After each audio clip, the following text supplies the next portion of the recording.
Bueno, pues ya llegó el 31 de enero de 2020, ya llegó el Brexit y ya llegó el punto de no retorno. Al final, Reino Unido ha pasado el control de equipajes, se dirige a la puerta de embarque y espera el 31 de diciembre de 2020 despegar y salir ya de Europa. Bueno, digamos, celebración que se habló, que el Big Ben debería de sonar, el día de la independencia que llaman los partidarios del Brexit, pues ha sido un día, bueno, no muy, digamos, muy festivo. No ha habido fuegos artificiales, ni, como digo, no ha sonado el Big Ben, pero, bueno, eso ha sido intención del gobierno de no humillar a prácticamente la mitad de la población que no quería irse de la Unión Europea.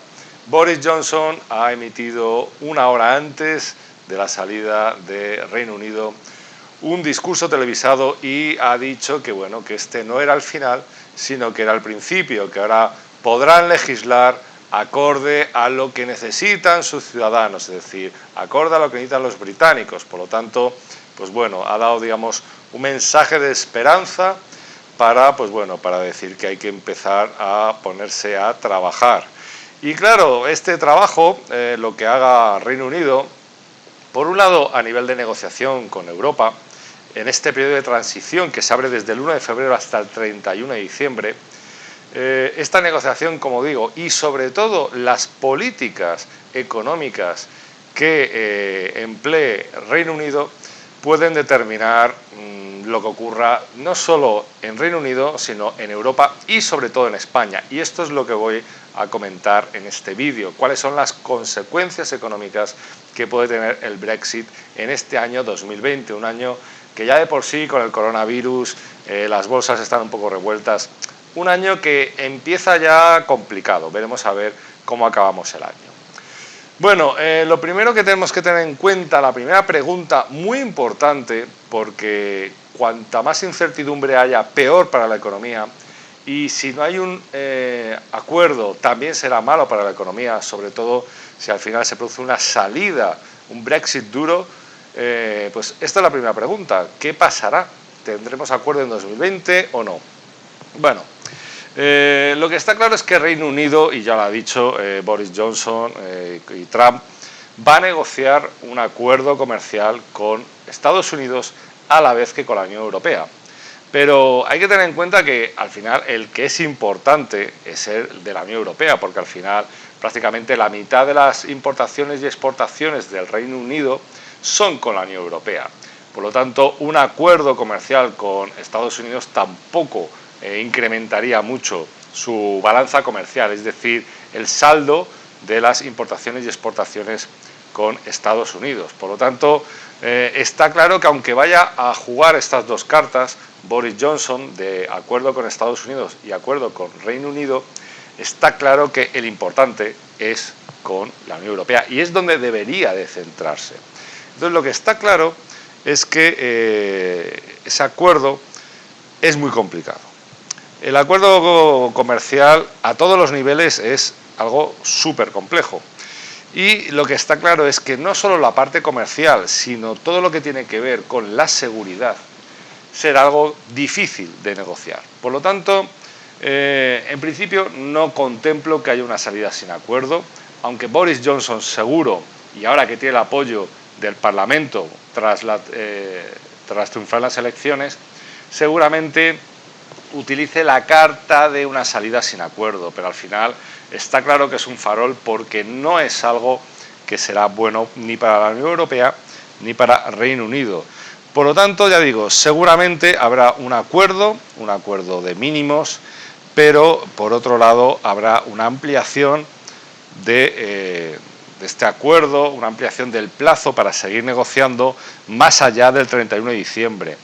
Porque, ya digo, lo básico es un acuerdo comercial de mínimos que cubra sectores como todo lo que tiene que ver con la automoción, medicamentos, etcétera. Y ya digo, eso sería un triunfo, digamos, para Boris Johnson porque efectivamente habría cumplido su palabra de salir de la Unión Europea el 31 de diciembre de 2020. Recuerda, del 1 de febrero al 31 de diciembre estamos en un periodo de transición. Nada ha cambiado por ahora. Es decir, se puede viajar al Reino Unido con el DNI, se puede vivir allí, estudiar, las mismas condiciones que ahora. O sea, el Reino Unido sigue estando en la Unión Europea. Eso no ha cambiado nada. Ahora, a partir del 1 de febrero, empiezan las negociaciones y ese es el problema. ¿Qué ocurrirá? ¿Cómo serán estas negociaciones? Esta es la clave. Ya digo, seguramente haya un acuerdo de mínimos y a partir de ahí haya pues una salida, pero que luego se seguirán negociando otros aspectos. Entonces, esto el primer punto. El segundo punto, ¿cómo afectará el Brexit a la economía? Bueno, por un lado tenemos que entender que el efecto económico no es solo para la economía británica, también economía española, ahora hablaré de ello, y también para la economía europea. Bueno, lo primero que hay que tener en cuenta que seguramente con la salida del Brexit pues habrá un pequeño rebote a corto plazo, pero ya digo, luego seguramente haya una situación de estancamiento. Como ha pasado hasta ahora, se ha ido ralentizando la economía británica y ya digo, esto no creo que cambie, aunque haya un pequeño rebote, digamos, a corto plazo, hasta que no haya un acuerdo claro, hasta que no se firmen los detalles, habrá incertidumbre y mientras haya incertidumbre, pues ya digo, será complicado que la economía del Reino Unido vaya pues como debería de ir. Por lo tanto, ya digo, hasta que no sepamos si el 31 de diciembre de 2020 hay una salida dura, sin acuerdo, va a haber incertidumbre, va a haber, ya digo, una economía que no va a estar al 100% y va a haber, ya digo, complicaciones económicas tanto en lo que se refiere a la economía británica como a la de España en cuanto a las relaciones con Reino Unido y también Europa. Por lo tanto, ya digo, la clave está en que haya acuerdo. Boris Johnson ha sido muy claro y quiere que haya un acuerdo, quiere salir de la Unión Europea el 31 de diciembre. Por lo tanto, eso hace que pensar que incluso estaría dispuesto a una salida dura, es decir, a un Brexit duro, a una salida sin acuerdo. Pero ya digo, es en principio, parece que sería un farol. Es complicado entender que haga esa locura, pero nunca se sabe con Boris Johnson y más, pues bueno, después del apoyo y el triunfo que ha tenido en las elecciones, que no fue tanto triunfo por él, sino porque el líder laboral, el líder del otro partido laborista, pues la verdad es que había planteado unas medidas que eran una auténtica locura y casi fue, digamos, voto de castigo. Aquí lo importante para ver el efecto sobre la economía británica está en las medidas, pero de esto voy a hablar un poquito más adelante. Déjame hablar ahora de lo que tiene que ver con la economía española en cuanto a la bolsa. Bueno, esto yo lo he comentado en un vídeo que te dejo aquí el enlace para no enrollarme demasiado con este tema, sobre todo si no te interesa mucho el tema de la bolsa. Simplemente te hago un comentario que es el de Banco Sabadell, que ejemplifica muy bien lo que puede pasar con el Brexit a nivel de la bolsa. Bueno, Banco Sabadell ha tenido dos caídas importantes en los últimos tiempos. Aquí tenemos, bueno, este mínimo que fue en julio, pero bueno, hoy, el 31 de enero, el día de la salida de Reino Unido, ha tenido una caída del 14% de pérdida de cotización. No había tenido una caída tan brusca desde, como ves por aquí, julio 2016, junio-julio 2016, que es cuando se produjo el tema del referéndum de Reino Unido. Cierto es que la caída de junio de 2016 se produjo porque tiene negocios, Sabadell tiene negocios, tiene al banco TSB en 2010, que es su filial británica, y ya digo, en principio, pues claro, necesita obtener rentabilidad, y más cuando en España las cosas no le van bien.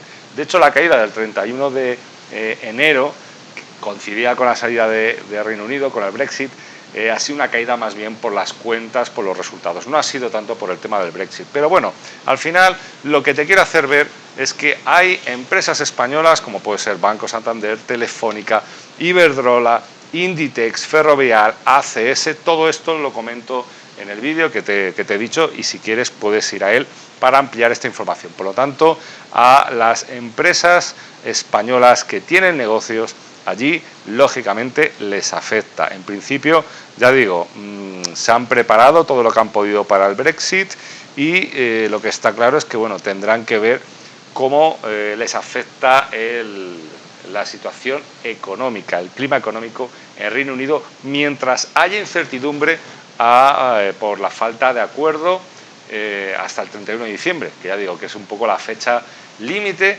porque Boris Johnson no quiere pedir una ampliación. Por lo tanto, se contempla dos situaciones: que haya acuerdo, aunque sea de mínimos, o que haya una salida sin acuerdo, lo cual, ya digo, sería muy dañino para la economía y las empresas también españolas.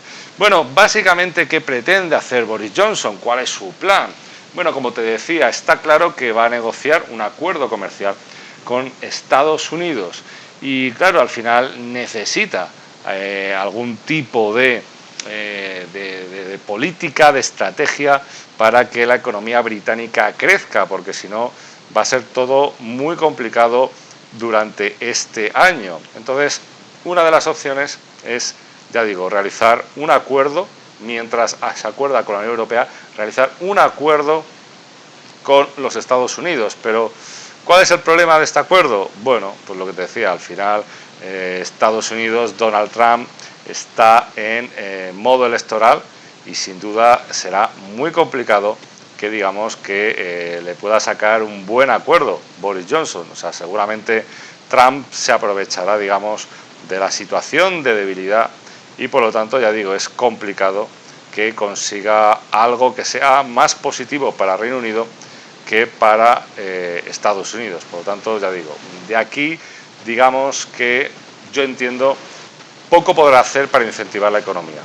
Poco podrá hacer, ya digo, con un acuerdo comercial, aunque seguramente lo venda como un éxito a los suyos, a los ciudadanos británicos, pero a nivel económico poco podrá impulsar un acuerdo con Estados Unidos, porque, como digo, su principal mercado es la Unión Europea y ese es el acuerdo importante. Por otro lado, Mark Carney, el ex gobernador del Banco de Inglaterra, el 30 de enero era su última reunión, dejaba el cargo y el 30 de enero no tocó los tipos de interés. Como sabrás, bajar tipos de interés es una de las medidas de política económica, en concreto política monetaria, para estimular la economía. Al final, pues se busca que la gente se endeude más y por lo tanto, pues bueno, se incremente el consumo, se desincentive el ahorro y por lo tanto, ya digo, que la economía se impulse mediante consumo e inversión. Bueno, pues ahora mismo el Banco de Inglaterra sigue con los tipos en el 0,75 y por lo tanto, pues bueno, veremos a ver si la economía muestra signos de crecimiento y si no, está claro que el Reino Unido, el siguiente gobernador, tendrá que tomar una decisión que es bajar los tipos de interés. De hecho, los tipos de interés en Reino Unido después del Brexit, después del referéndum del Brexit, llegaron al 0,25%, pero luego se fueron subiendo poco a poco. Por lo tanto, podemos ver que en 2020, si hay mucha incertidumbre, los tipos de interés bajen al 0,25%. No sería tan descabellado una bajada de tipos al 0,50 e incluso al 0,25. Dependerá, ya digo, de la situación económica y por lo tanto puede ser una de las cosas que ocurra. La otra es la libra esterlina. ¿Qué va a pasar con la libra? Bueno, como ves, la libra ha tenido pues un recorrido muy desigual. Si nos vamos, por ejemplo, a julio de 2019, ahí se produjo una caída importante porque ahí fue cuando Theresa May salió y entró Boris Johnson. Entonces, ya digo, todo lo que es de mayo a julio, es el periodo en el que Theresa May deja de ser primera ministra de Reino Unido. Por lo tanto, fíjate el efecto que tuvo toda esa incertidumbre dentro de la cotización de la libra. Por otro lado, también ha habido, digamos, momentos de relajación, porque, por ejemplo, en noviembre de 2018, pues Londres y Bruselas acordaron que hubiera un Brexit ordenado y habían puesto como fecha el 29 de marzo. Por lo tanto, como ves, la libra se fue recuperando. Luego, en marzo de 2019 se pospone el Brexit, se vuelve a aplazar, pero bueno, da cierta, digamos, cierta tranquilidad hasta que Theresa May, ya digo, anuncia su dimisión y por lo tanto ahí entra un nuevo foco de tensión y de incertidumbre. Pero la libra se recupera, ya digo, desde tocar fondo en julio, cuando Boris Johnson entra y sustituye a Theresa May. Pues como ves, la libra sube y llega, digamos, pues bueno, a prácticamente máximos, porque Boris Johnson acuerda que habrá una salida ordenada de la Unión Europea. Es decir, teníamos como fecha límite 31 de octubre de 2019, se amplió el plazo, se dijo que iba a haber un periodo de transición, etcétera, y por lo tanto, pues bueno, la libra ahí tocó máximos. Luego ya Boris Johnson ganó las elecciones y bueno, pues a partir de ahí, digamos, pues la libra se ha comportado, pues bueno, un poco peor. Entonces ya digo, en principio la llegada de Boris Johnson en julio hizo que la libra esterlina subiera.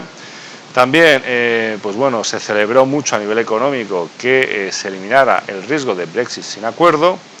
Y por otro lado, pues bueno, lógicamente se quitaron al líder laborista, a Jeremy Corbyn, que quería hacer un programa de nacionalizaciones, subidas de impuestos. Todo esto había asustado mucho a los inversores, con lo cual que Boris Johnson ganara las elecciones y se quitara esa política, digamos, pues bueno, muy de izquierdas, pero de izquierdas tirando para un extremo, pues a los inversores les dejó más tranquilos. Esto es así, el dinero es cobarde, digamos, y no le gusta ciertas políticas, ¿no? Sobre todo si son de subida de impuestos, nacionalizaciones, etcétera. ¿Y qué ha pasado? Pues que después la libra pinchó, ya digo, después de ganar las elecciones, pues la libra fue para abajo. Entonces, bueno, veremos a ver, porque por ejemplo el sector inmobiliario se ha comportado bastante bien después de las elecciones, pero eso no quiere decir que la economía crezca, que se genere empleo, que aumente los salarios, etcétera. Y como digo, veremos a ver si a corto plazo, a partir del 1 de febrero, la economía británica empieza a subir. De todas formas, tenemos fechas importantes que hay que tener en cuenta y que afectarán sin duda al comportamiento de la libra. Uno es libra esterlina. Uno es que el 11 de marzo el ministro del Tesoro anunciará los primeros presupuestos del gobierno tras el Brexit. Por lo tanto, en esa fecha veremos a ver cuáles son las políticas, cómo está la economía, etcétera. De todas formas, puedes mantenerte actualizada en la web escueladeinversión.mdinvestmentcapital.es. Ahí tenemos una sección que habla del Brexit. Por otro lado, tenemos que el 16 de marzo entra el nuevo gobernador, que sustituye a Mark Carney, Andrew Bailey.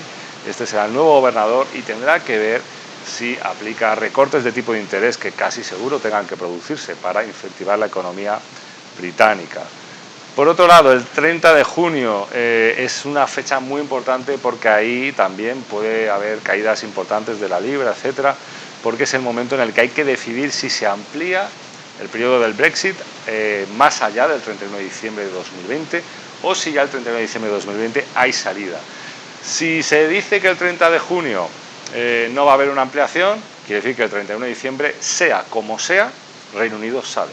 Y por lo tanto, ya digo, también son fechas muy importantes para la cotización de la libra esterlina. 30 de junio y, por supuesto, 31 de diciembre, que a día de hoy, a día de 1 de febrero, es la fecha final del periodo de transición.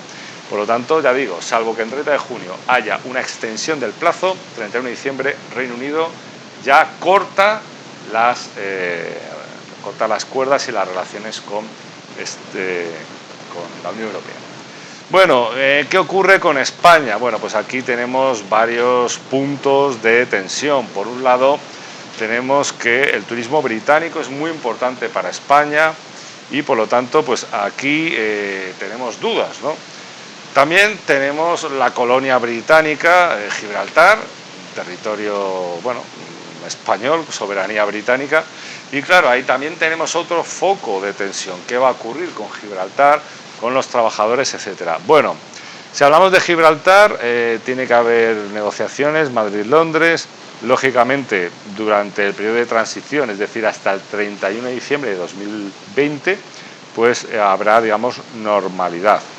Pero el problema está en más allá qué ocurrirá con los trabajadores que van a trabajar, ya digo, al Peñón. Por lo tanto, ya digo, hay libertad de movimiento, pero a partir de enero de 2021, si Reino Unido sale y sale sin acuerdo, veremos a ver qué ocurre, porque ya digo, puede ser muy problemático.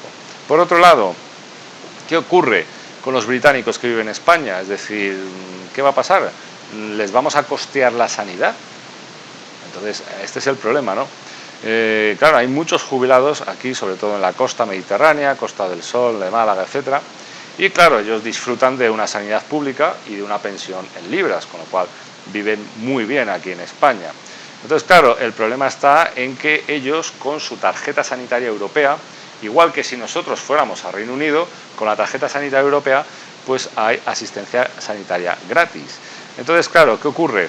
Que ellos aquí en España tienen sanidad gratis y luego el Reino Unido compensa a España con los costes que se incurren para atender a estos ciudadanos británicos. Bueno, este es el modelo que hay ahora mismo, que Reino Unido está en Europa. ¿Qué pasará cuando se vaya?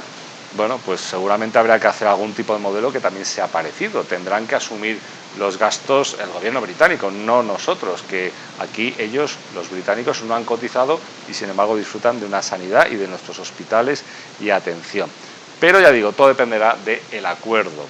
Por otro lado, a nivel de turismo, y esto nos preocupa mucho porque al final pensad que aquí a España vienen pues casi 18 millones de británicos. Sin embargo, españoles a España de viaje vamos muchos menos, 2 millones. Por lo tanto, el problema lo tenemos aquí, ¿no?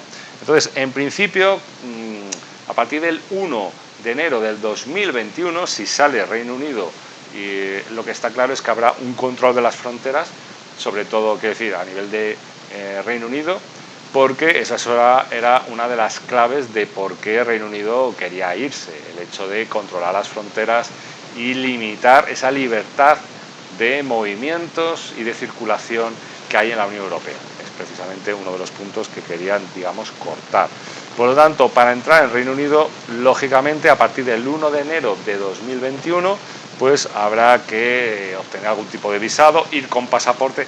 Ya no valdrá el DNI, es decir, el DNI vale desde el 1 de febrero de 2020 hasta el 31 de diciembre de 2020. Podemos viajar a Reino Unido con nuestra tarjeta sanitaria europea y con nuestro DNI para que nos atiendan en el médico y para poder entrar en el país, pero a partir de 1 de enero de 2021 seguramente haga falta visado electrónico, igual que ocurre para entrar en los Estados Unidos de América, el famoso ESTA, que se rellena online y a partir de ahí, pues bueno, contestando en un cuestionario te dicen si puedes entrar o no puedes entrar. Para los estudiantes universitarios, programa Erasmus, en principio parece que Reino Unido querrá seguir participando en este programa Erasmus, pero lo que está claro es que, pues bueno, actualmente la matrícula era de en torno a 10.000, 11.000 libras, y ¿cuál es la cuestión? 11.000, unos 9.000 libras, pues eso, unos 11.000 euros o así, eran las matrículas, pero claro, a partir de 2021 lo que está claro es que, pues bueno, seguramente las matrículas por estudiar en Reino Unido serán mucho más altas. Por lo tanto, ya digo, para aquellos estudiantes que quieran ir a estudiar a Reino Unido, por ejemplo a Londres, pues está claro que a partir del 1 de enero de 2021, primero, necesitarán visado, por supuesto, y segundo, necesitarán tener mucho más dinero para afrontar las matrículas. Por lo tanto, como ves, nos afecta en varios temas y sobre todo el tema más problemático, ya digo, aparte del Peñón de Gibraltar, es todo lo relacionado con el turismo, porque al final, ya digo, dependemos bastante de este mercado británico. Cuando ocurrió la quiebra de Thomas Cook, que hice un vídeo sobre ello, pues bueno, una de las consecuencias de esta quiebra fue que hubo que crear unos programas de ayuda por parte del gobierno de España para, pues bueno, ayudar financieramente, para impulsar, para, digamos, mitigar el efecto de que una agencia como Thomas Cook, que sobre todo se encargaba de traer británicos a España, pues quebrara. Entonces, claro, esos británicos, algunos perdieron el dinero y por lo tanto ya no podían viajar, y otros, pues bueno, pues o cogieron miedo o decidieron otros destinos, etcétera. Por lo tanto, ya digo, a nivel de turismo como a nivel de sector inmobiliario, la relación España y Reino Unido es bastante importante, al margen de lo que ya digo de todo lo que tiene que ver con el Peñón de Gibraltar. De todas formas, si quieres saber más sobre el Brexit, aparte de entrar en la escuela de inversión.mdinvestmentcapital.es, te recomiendo que te suscribas a mi canal para así estar informado, estar informada de lo que pueda ocurrir, porque como ves hay fechas muy importantes. 30 de junio habrá que ver si se amplía el acuerdo, pero en principio Boris Johnson quiere, sea como sea, con el acuerdo que sea, salir del 31 de diciembre de la Unión Europea. Por lo tanto, hay una posibilidad de que pueda haber salida sin acuerdo. Sería un poco una locura, pero nunca se sabe. Y ya digo, lo que está claro es que Boris Johnson no quiere ampliar la fecha de salida. Por lo tanto, 30 de junio veremos a ver qué ocurre y 31 de diciembre veremos a ver qué ocurre. Sea como sea, te mantendré informado desde mi canal. Así que suscríbete. Hasta el próximo vídeo, saludos y éxitos.